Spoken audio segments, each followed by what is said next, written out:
Nah, saya kembali ke masa kecil saya. Waktu saya kecil, saya kan pulang pergi diantar oleh seorang pengemudi dari orang tua saya.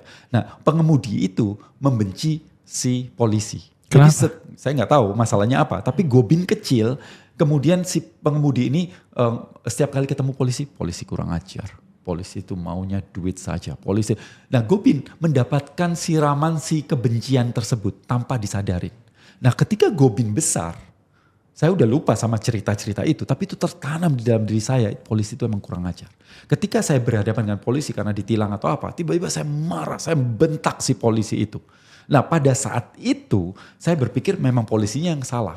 Tapi ternyata setelah saya cukup dalam meditasi, saya mengetahui bahwa akar dari kebencian itu bukan saya punya masalah dengan polisi, tapi karena saya ditanamkan kebencian pada polisi itu. Sehingga Sam, kalau kita ingin bahagia dalam hidup kita perlu untuk mengubah narasi-narasi di dalam kepala kita agar kita bahagia. Selalu ingat, ketika kita membenci kelompok, kaum dan sebagainya, yang paling rugi adalah kita sendiri. So, kita punya kuasa untuk mengubah itu. So, narasi-narasi dalam kepala kita yang kita perlu ubah agar kebencian itu tidak ada seperti itu. Kita boleh melakukan sesuatu untuk ketidakadilan, lakukan sesuatu. Tapi kalau Anda menyimpan kebencian terus-terusan dalam hidup kita, maka yang rugi bukan orang lain, kita sendiri yang paling kena. Kita berharap orang lain yang mati, tapi kita yang minum racunnya setiap hari.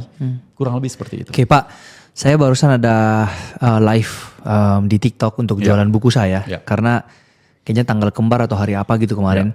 Dan kejadian ini barusan aja. Sepanjang live itu saya bener-bener keganggu banget. Karena ada satu orang itu yang niat banget Pak. Dalam artian apa? Dia masuk di live saya dari menit ke-1 nih. Dan bener-bener bertahan terus sampai mungkin waktu itu saya live 2 jam 3 jam. Dia ada terus tuh 2 jam 3 jam yang tugasnya hanya ngehujat doang. Betul. Setiap kali saya mau bilang bahwa ya guys saya punya produk ini, dia langsung bilang ini mah untuk memperkaya diri sendiri, ini mah isinya jelek, ini mah copy dari ChatGPT, ini mah pokoknya semua negatif Pak. Ya akhirnya saya kan mau ngerespon yang bagus-bagus nih, pertanyaannya ada yang beneran pengen nanya isi bukunya gimana, kebaca lagi komen dia, sampai akhirnya saya nggak kuat, saya live mungkin sebentar aja, saya tutup live tersebut dan saya kesel banget sampai pulang itu saya langsung pulang ke rumah, saya bad mood gara-gara saya tuh kena mental lah istilahnya Pak.